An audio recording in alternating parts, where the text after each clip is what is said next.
Overestimate what the Colts did now. They're 2-0 because of a very controversial penalty, but they are 2-0. The Colts became the first team in the Super Bowl era, according to Adam Schefter this morning, to go through their first 2 games without a punt.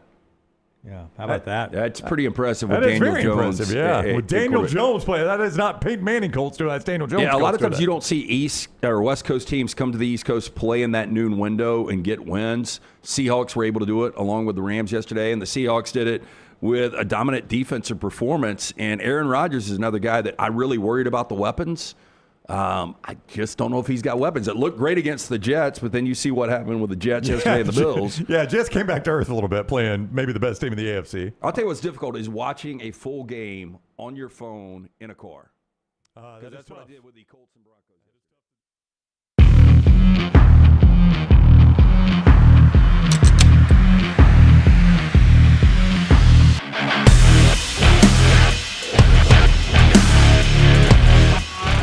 Another edition of Unlocked with Brock Huard. I am Lance Taylor from the Next Round. It is always brought to you by our friends at mybookie.ag, where right now you use that promo code Next Round. Any bet you choose, up to $500, fully covered. Make your play. If it doesn't hit, you get it right back when you use that bet back bonus token, code word Next Round at mybookie.ag. 2 games in the NFL. We'll get to those in a little bit. Sides, player props, totals, anything you want to bet on, you can do it at mybookie.ag. Friend, you had a bye with your son this week. You were on the couch watching a lot of football. We went back and forth a little bit on Saturday and Sunday. Let's start first Saturday. 2 incredible games in the SEC. Georgia goes into Neyland. A&M goes into South Bend. We'll start Georgia, Tennessee.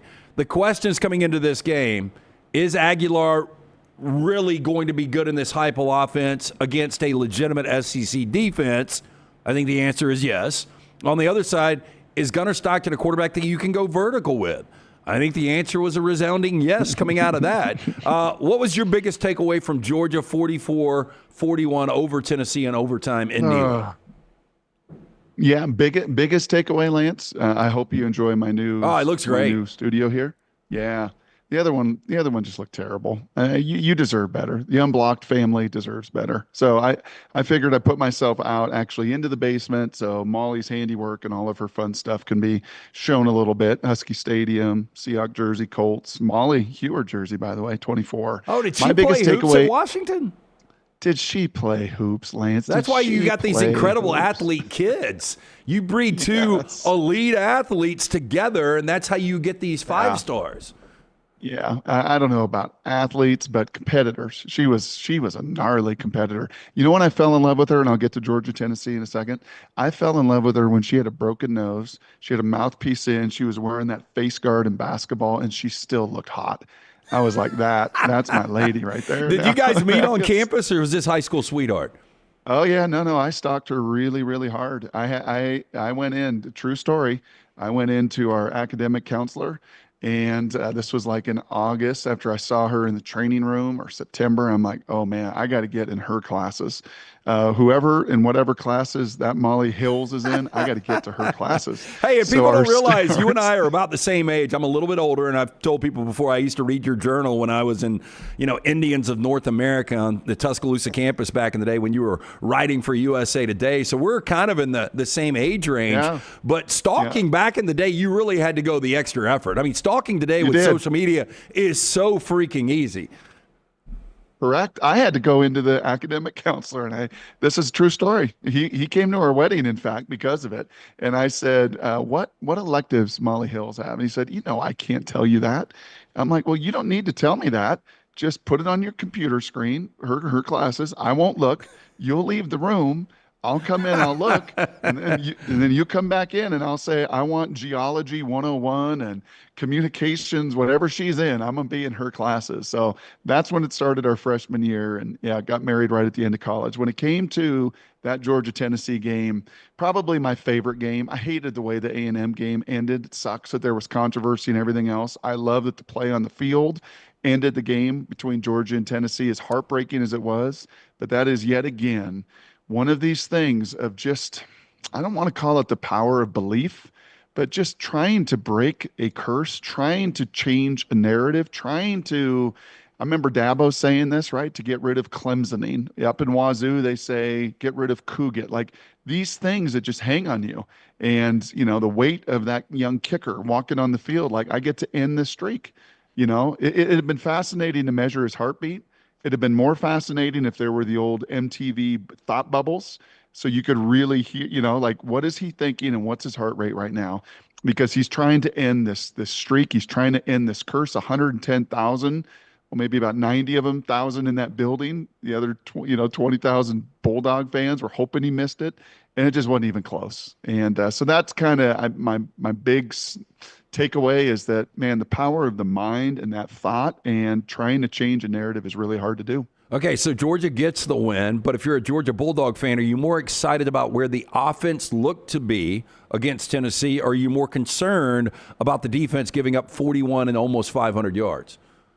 Yeah, there's concern there. Those War Daddies in that front seven did not play like that. I don't think Aguilar felt those guys very much all game long, which is unique, right? You played Alabama for all those Saban years, and you felt the front seven. You played Georgia a bunch. I didn't feel like Aguilar in any way felt that front seven. They did really what they wanted to do. He missed a couple throws that he wants back. And as far as Gunnar Stockton, that dude is just man, I love it. You know what I love, Lance? I love like these 5-star get paid millions of dollars that are, perfectly built, and kid up in Michigan, and obviously the previous Tennessee QB Nico, and all these just uber talented guys.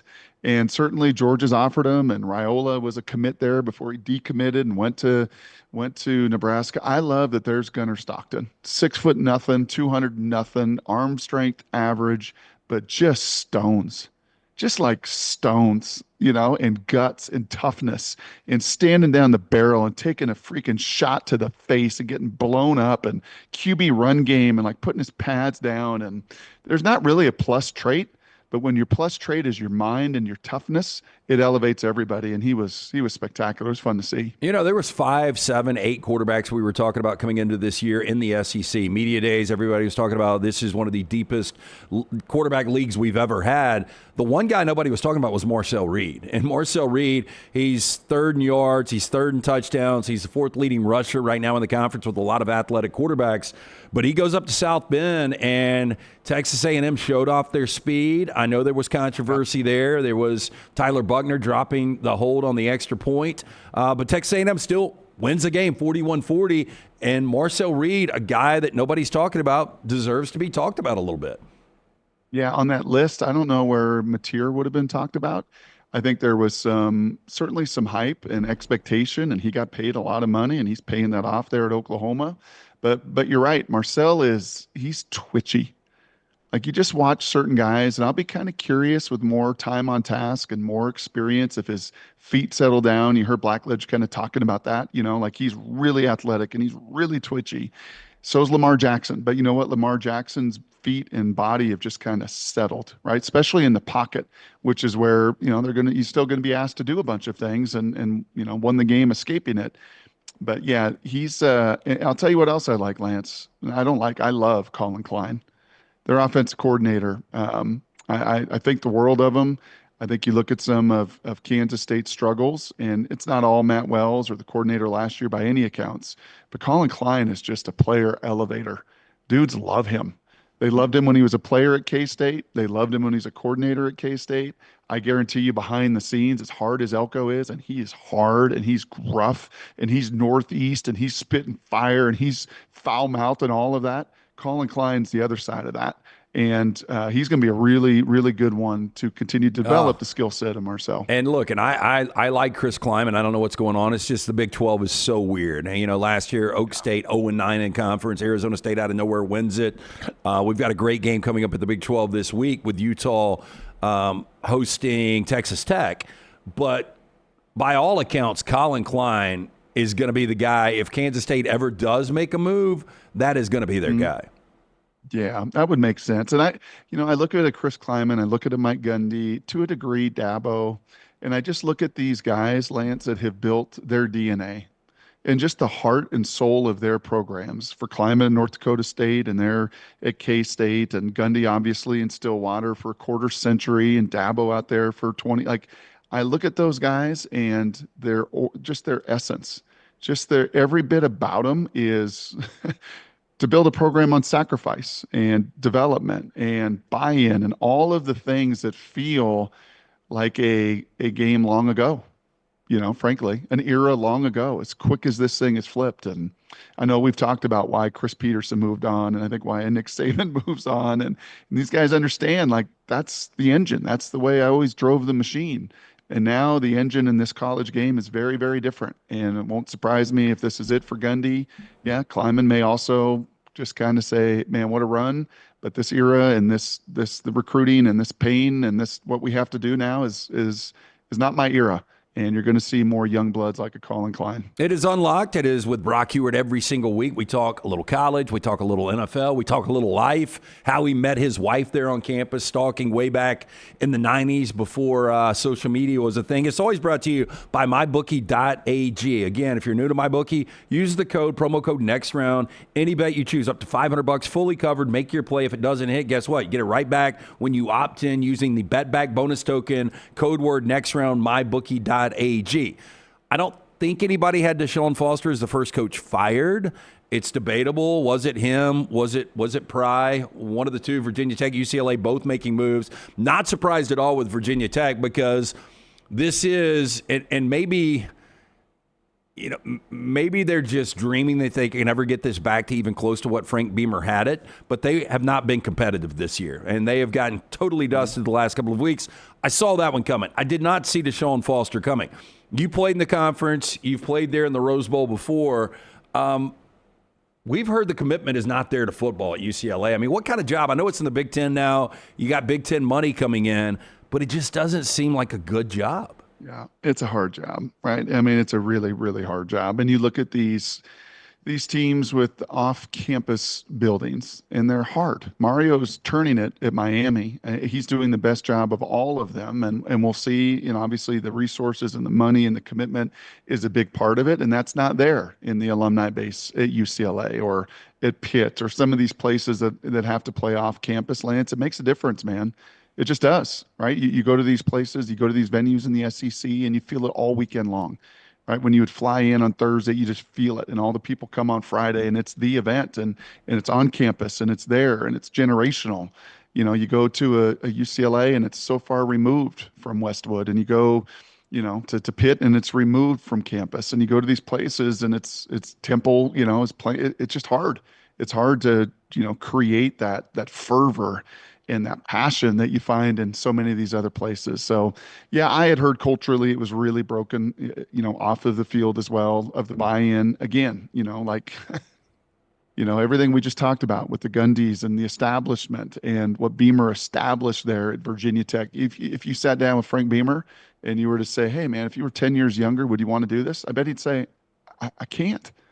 This isn't what I did at West Virginia and Virginia Tech. This isn't how you build and recruit and sacrifice and keep people here. And it's a different game. It is a totally different ball game. It's leveled the playing field, right? New Mexico can go thump UCLA, and James Madison, or who was it? James Madison or Old Dominion could go in and thump Virginia Tech. Yeah, well, James Madison probably could too. It just the playing field is a whole lot more level. It's created some awesome trade-offs of competitive nature, but I think has made some of these old established blue bloods an understanding that, this is a whole new world we're living in. 2 top 5 teams to start the season have now lost 6 of combined 7 games. Notre Dame has lost 3 consecutive games, going back to the national championship.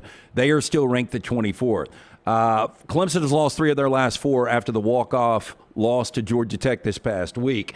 Who took the bigger kill shot this past weekend? Was it Clemson in their loss, dropping them to 1-2, or Notre Dame in their loss, dropping them 0-2 now? Yeah, well, I think in this season, probably Notre Dame, right? Not being in a conference, what's the rest of their schedule? How many more opportunities are they going to have versus, Clemson still got a fair amount ahead of them in conference. And, if Miami keeps doing what they're doing and yada, yada, yada. So I think it's going to be, the margin is really slim, obviously, for Notre Dame, and playing a young quarterback. And Carr's done some really good stuff and looks like he's going to be the guy moving forward. But right, Klubnik is a 3-year starter. Like, you're supposed to finish this off. You're supposed to find a way. You're supposed to not start slow back-to-back weeks and respond. And yeah, it's been a gut punch to both. I think from my expectations, and most were that Clemson had all the returning starter, all the strength on the D line. There was the quarterback coming back. Notre Dame lost a coordinator. Notre Dame, lost a QB. Notre Dame lost a lot of NFL personnel, and people probably not terribly surprised. A couple tough, close losses for them, but a gut punch for both. Hey, by the way, how did you do last week? And you gave me 5 games. All right, let's pay this off. Okay. You gave me 5 games. Yeah. I sat there on pins and needles through all 5 wondering, gosh, am I going to be the buffoon I was picking Arch Manning and not knowing the left tackle of Alabama was the #1 pick in the draft? Or am I going to respond and actually deliver here on Unblocked? How did I do? So how did we do? Did you keep up with it?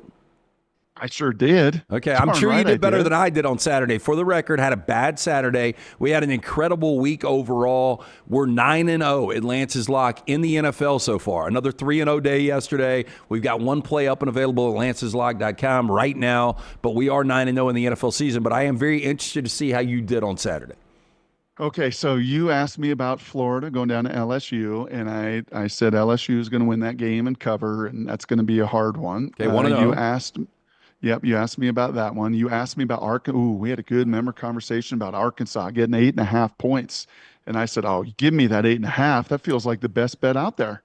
And they may go down there and win, but for sure, give me the 8.5 against Ole Miss. 2-0. So I covered that one as well. I did lose Clemson, Georgia Tech. I thought in the end, Cade Klubnik, Clemson, that D line, like most on the game day set. Well, and the streaks you talk about, they had won 9 consecutive games against Georgia Tech. Yep. Kudos to Haynes King, man. Like our boy at Georgia, he's just got some stones on him, and that body has been through it. So those were 2 of 3. You gave me 2 other ones. What were the other 2 you had me bet? I mean, it had to be Georgia, Tennessee, right? Georgia, Tennessee, yes. And I said streaks are hard to be broken. Again, going to be a really tight game, but Georgia was going to find a way, and I was really gritting my teeth on that game-winning field goal. I thought that kid was going to make it. He didn't, so that gave me 3 of 4. And then I think it was Alabama. No, it was South Florida. I said they're out of gas. They're not going to go to Miami. You just, back to back to back. So 4 or 5. 4 or 5 was a better response after, a really slow start. Anybody will take 80%. So let me go back to Clemson real quick, because before the season, I did a little exercise with the guys, and I was like, one team to win their conference, gun to head. We all agreed Clemson was the easy in the ACC. Big 12, impossible. SEC seemed like going into the season 4 or 5 teams that could do it. It seemed like there were 3 or 4 that could do it in the Big 10. So everybody's answer was Clemson. Not only are they 1 and 2, they are unranked right now, and I don't think anybody would have them winning their conference right now. If I asked you one team through 3 weeks that you can guarantee is going to win their conference from the SEC, Big 10, ACC, or Big 12, who would you take right now? Yeah, it would not be Clemson. I think obviously Miami looks like a really mature team.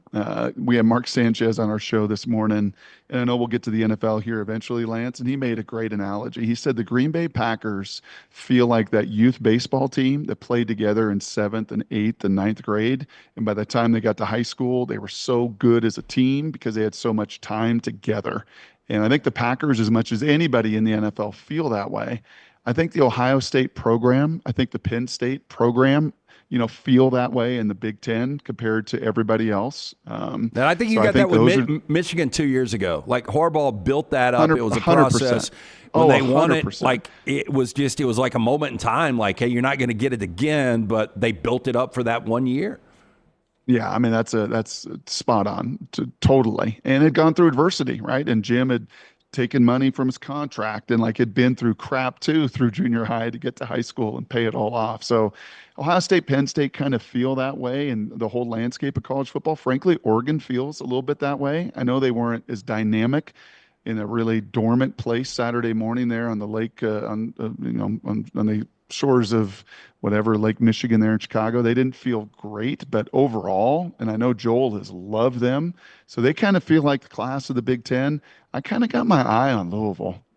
I'd just be kind of curious. They win a lot of games. Brom and Ron English getting a little scrap on the sidelines wasn't the great visual, but a veteran quarterback, again, just kind of some of these programs that have built at Georgia Tech, man, they built some of this fiber together. They've been together for a while. Again, you thought Clemson would be that team, right? Kate Klubnik has been there and he returns with all these other guys, but there's just something a little off there in Clemson, South Carolina. Can't quite go there. We always talk parity in the NFL. Let's talk parity in college football. I know people don't like NIL. They don't like the transfer portal, but we've got a ton of parity. I like to bring up when I make idiotic comments, going back to the preseason poll, I was like, okay, look, there are 9 teams that I think could win a national championship, 1 through 9. I was like, the only team in the top 10 that I wouldn't give the respect to is Miami. Now, Miami looks like arguably one of the best teams in college football now.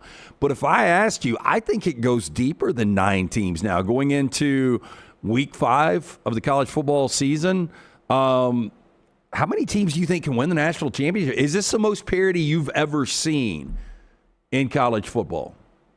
Well, I think what you feel, Lance, I think that's, again, well said. I think what I feel, especially on a couch, watching it from 9 a.m. to midnight, is you don't feel the advantage that Alabama used to have.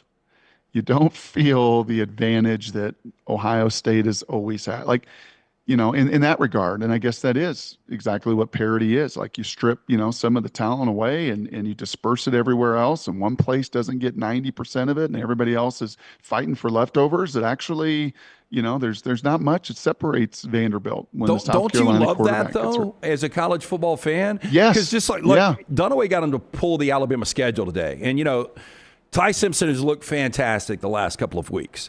But after the loss to Florida State, who, by the way, now is a top 10 team, listen to these games coming up. Because I remember a time when Alabama was up 7-0 second or third play of the game.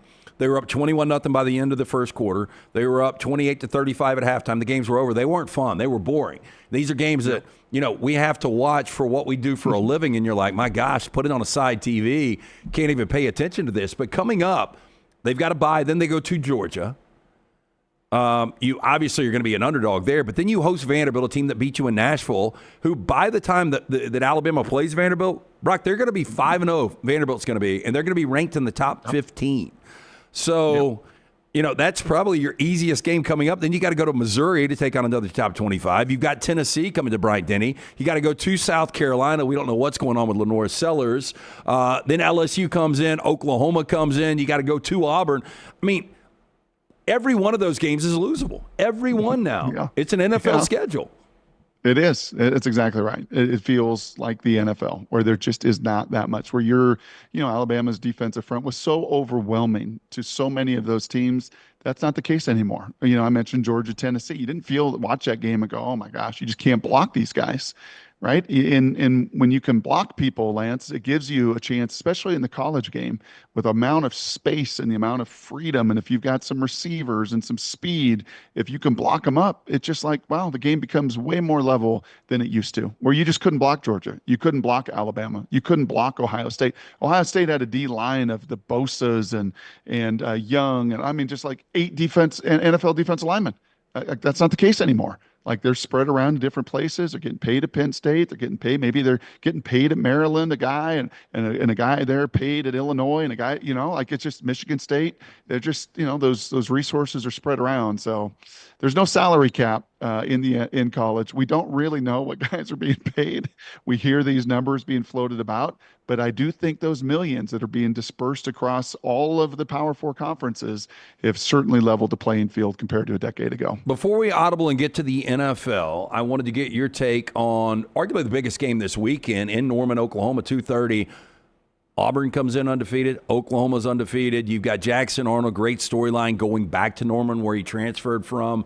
I love me some John Mateer. You watched him a lot when he played up in Pullman for Washington State, and he brings his offense coordinator, Ben Arbuckle. And look, they've gotten off to a really good start. They've only played, one team that you would look at and say, hey, Michigan's pretty good. And then Auburn, same thing with Baylor.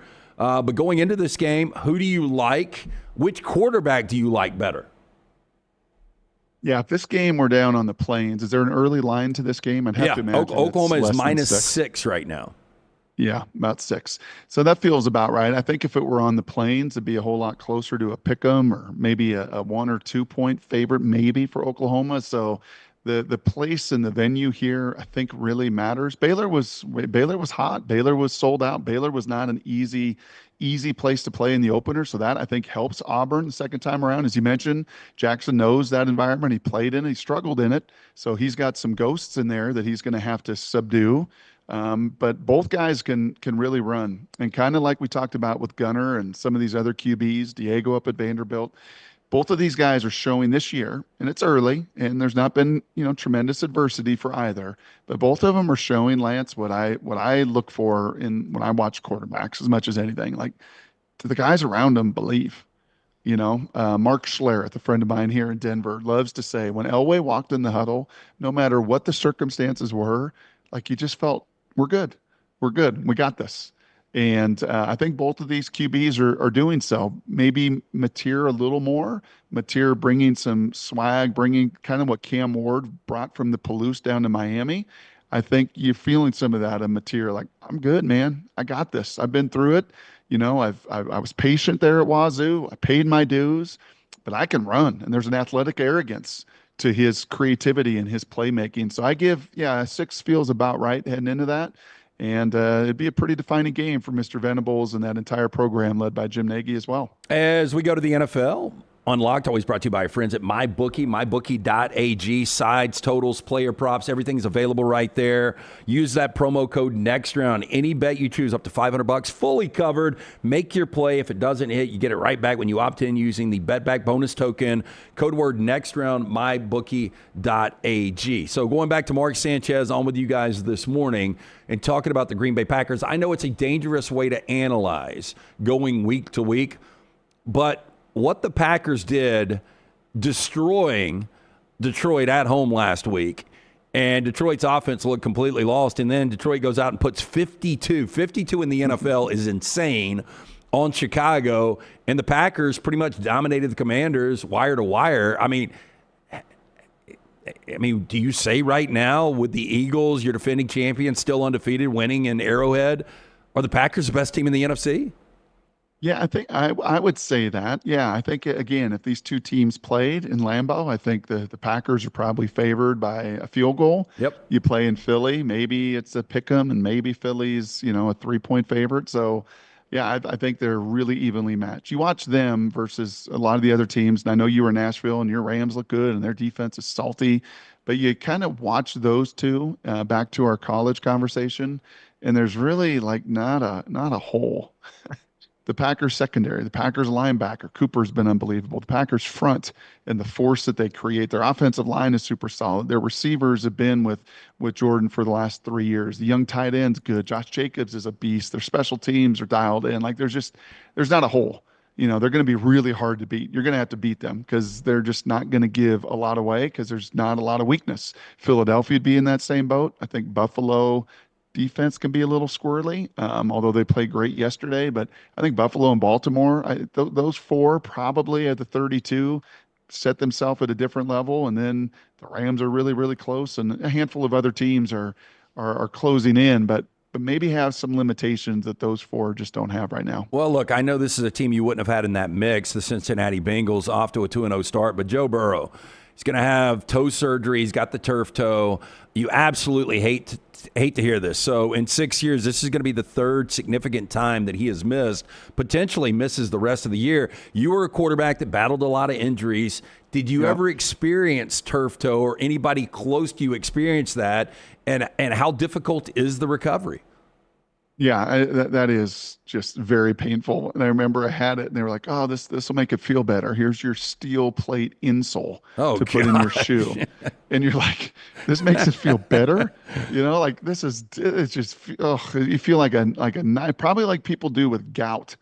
You strike me as one. Actually, Dunaway. Dunaway suffered from gout. Is he the one on your crew that has gout? We've been fortunate, knock on wood. And remember, they used to call that the rich man's disease because you would get it from wine and red meat. Yes. I did have a friend back in the day, and he suffered from gout. And he said that you could even just pulling the highest thread count sheet off of your bed, and it just scrapes your toe, and you're in the worst pain. Like he said, I had to crawl to my car. The gout was so bad. I've never experienced it. I don't want to experience it. But if that's what you're dealing with turf toe, wow. Pretty much. Yeah, pretty much. It feels like a fork is like, or a knife is right in your joint. And for him to have surgery, so Purdy has it out in San Francisco, and there's different levels of it, and you're just kind of hyperextending, the tendon, that toe. And for him, he must have snapped it, right? In order to have surgery and go see a specialist and reattach it and be out 3 months, just devastating for the Bengals. And, for a guy that unfortunately, he even said it on the documentary last year, right? At the beginning of the year, talking about his injuries and I am what I am. The record and the resume speak to how injury prone I've been. And the only way I can break that narrative is to be healthy, and can't do it yet again this season. Bummer. So you got to see it up close, and you experienced it in Seattle, in Denver, Russ cooking. And I thought it was done. I was like, why does Dable and the Giants just not play Jackson Dart? Let's just go ahead. It's inevitable. They're going to lose a lot of games. Let's go on and throw the rookie in there. He looks like the moment's not too big, at least watching him in preseason. And then Russ goes out yesterday, a career-high 450 yards. The throw in overtime with 2.5 minutes left was atrocious. It's a throw you can't make. It's better, obviously, to take a tie than a loss. Don't know what he was doing on that second down play. But moving forward, two things. Cowboys defense, how bad is it with no Micah Parsons? And then the other thing, if you're Brian Dable and if you're Malik Neighbors, you want the best situation. I know he's got to build this rapport sooner or later with Jackson Dart, but can you really take Russ out of the lineup after the performance yesterday? Well, I think what you're going to see is that week 5, they play the Saints or something like that, have a bye. It's already kind of the script been written. And yesterday maybe stalled some of that. And his deep ball is still one of the most beautiful things in football to watch. Like Russell throwing a deep ball was like, you remember Jeff Blake from Cincinnati back in the day? East Carolina kid. And wasn't it Pickens, Carl Pickens, that he threw? Oh my gosh, he just threw this teardrop from heaven. He just, the ball went up and the ball went down, and there was just a beauty to his moon ball. And Russell is the Jeff Blake of this century, throwing just a beautiful, beautiful deep ball. But there was a play, and it was, I think, on that drive in the fourth quarter, and he had a scramble, and the seas just parted, and they're playing man, and everybody's downfield. And the Russell that we watched for the first 5-7 years in Seattle, that might have been a touchdown.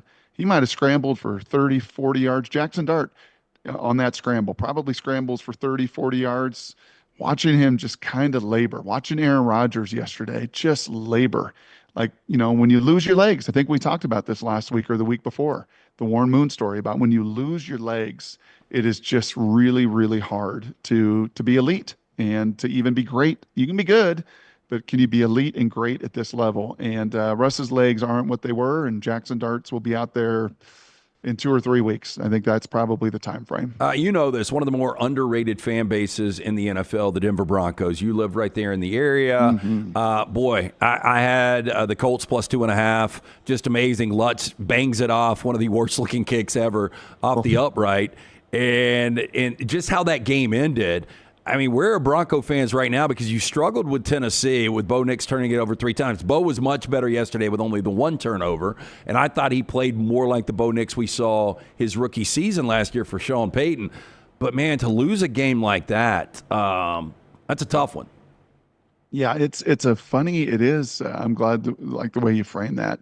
It's a feisty fan base that, for a lot of years, the Broncos were kind of the team in the AFC, right? When we were growing up with Elway, it was like the Broncos are going to be the first pick for CBS, right? They're going to be the must-see TV. You got to watch Elway. You got to watch Dan Reeves. They go to Super Bowl after Super Bowl after Super Bowl. They didn't win a bunch of them, and then they get Shanahan, and they win a couple of them. Like they were really, you could call it almost the upper crust, if not the team in the AFC for decades. So a lot of this fan base, has that in their kind of generational background and makeup, and they are feisty.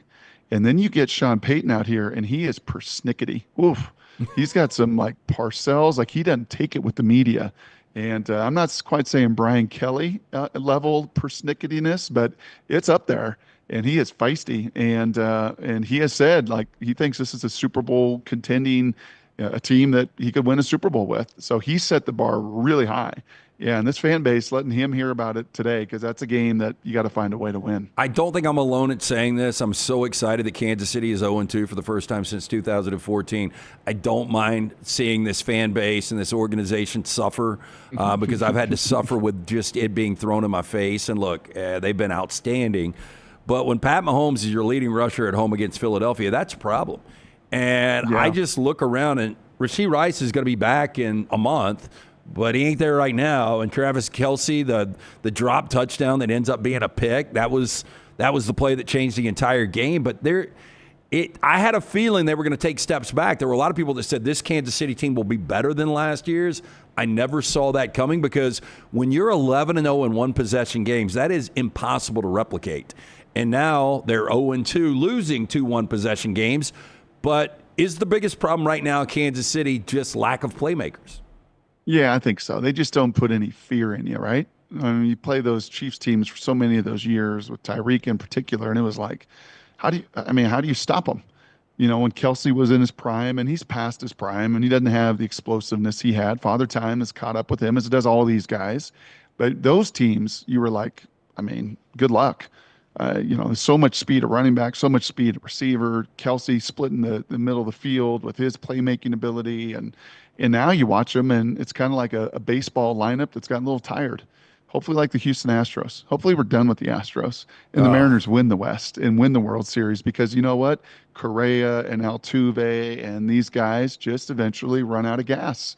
You know, that just what happens. Again, Father Time wins. We know that. He wins in the end with all these guys. And that's what I don't know. My eyes are kind of seeing that. They just don't threaten you.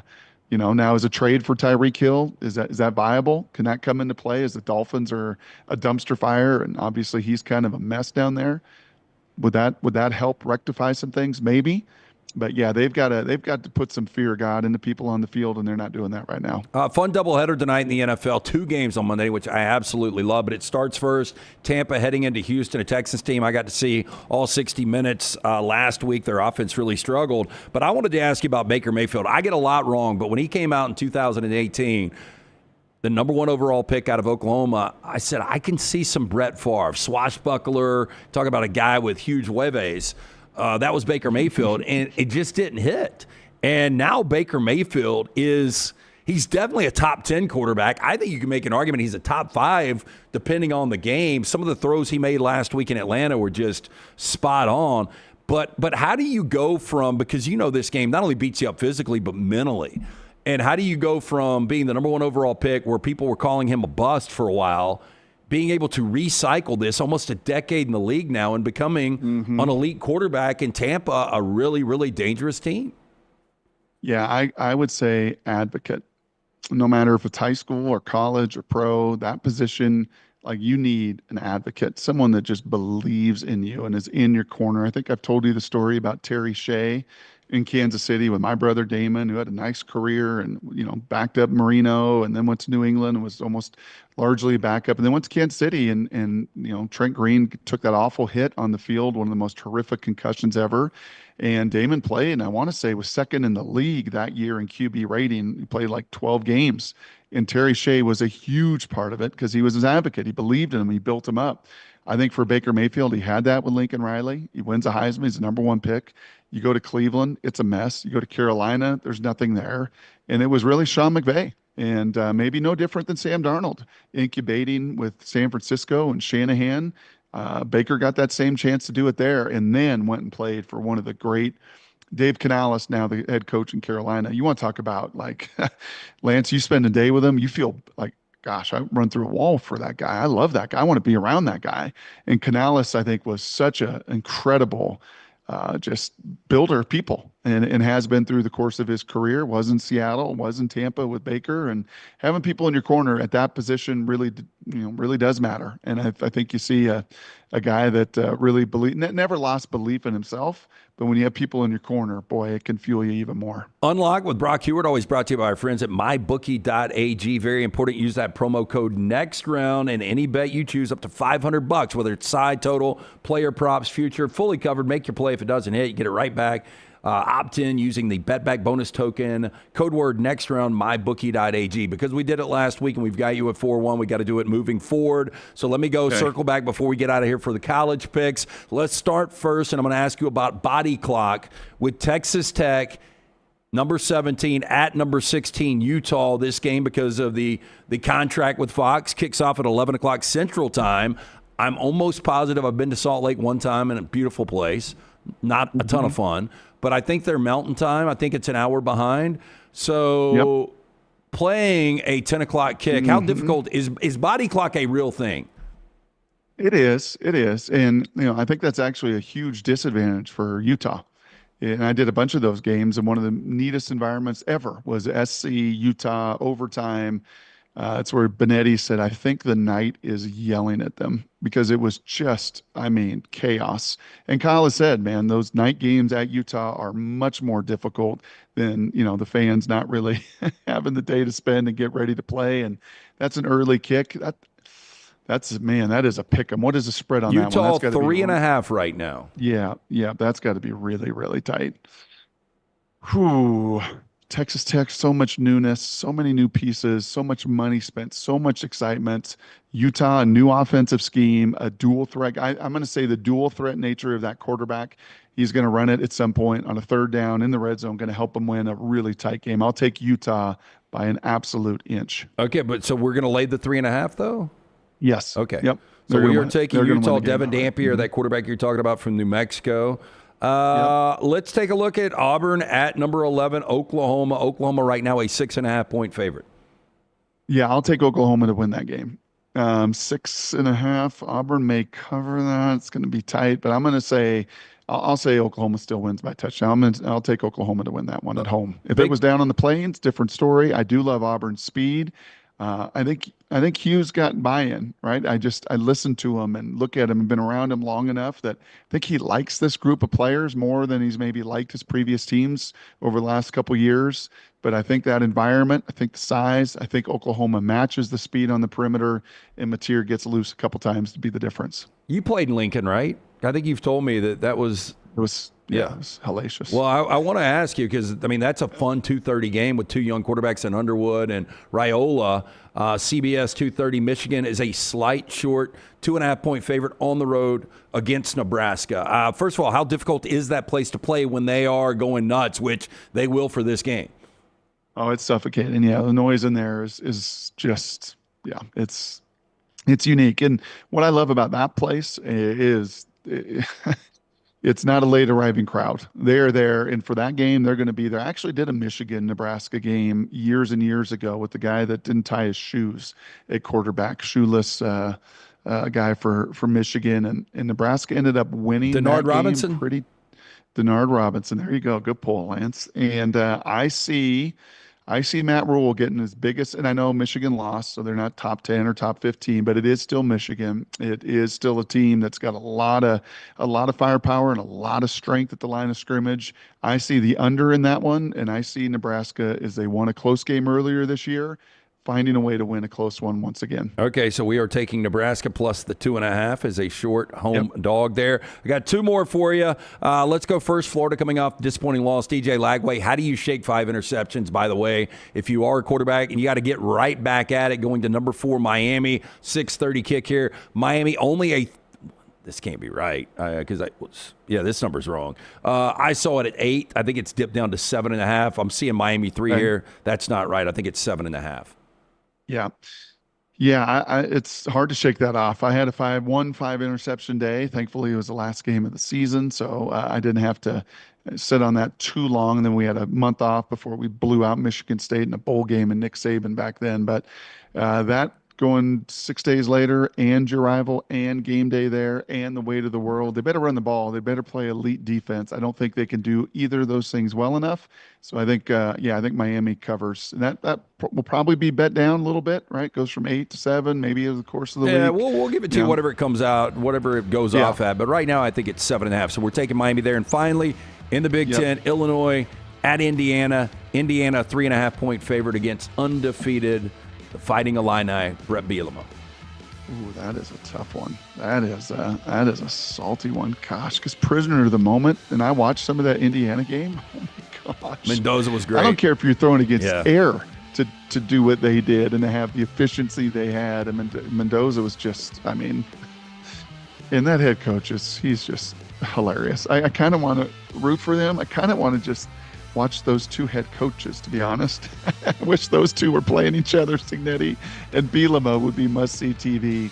My pastor is an Illini. He loves Illinois. Just because of that, I'll root for Illinois to beat some of that quirkiness and cockiness of Mr. Signetti and go in there and get a win. Taking the Illini plus the 3.5, 5 plays right there from Brock Huard. It's unlocked. We do it every single week. Like, subscribe, give us a thumbs up. It's always brought to you by our friends at MyBookie. Use that promo code NEXTROUND, mybookie.ag. Always fun, friend. Love the new room. Enjoy your week. Enjoy getting back on the sidelines Friday night as well. Yeah, we got a good one. We play a team that's got a couple big-time dudes, a Michigan DN commit and another really, really good tight end DN. So the pocket will be a little muddier this week, Friday night, for our Valor boys, but should be a good one. Thank you, Lance. Always love it, man. Appreciate you. That is unlocked.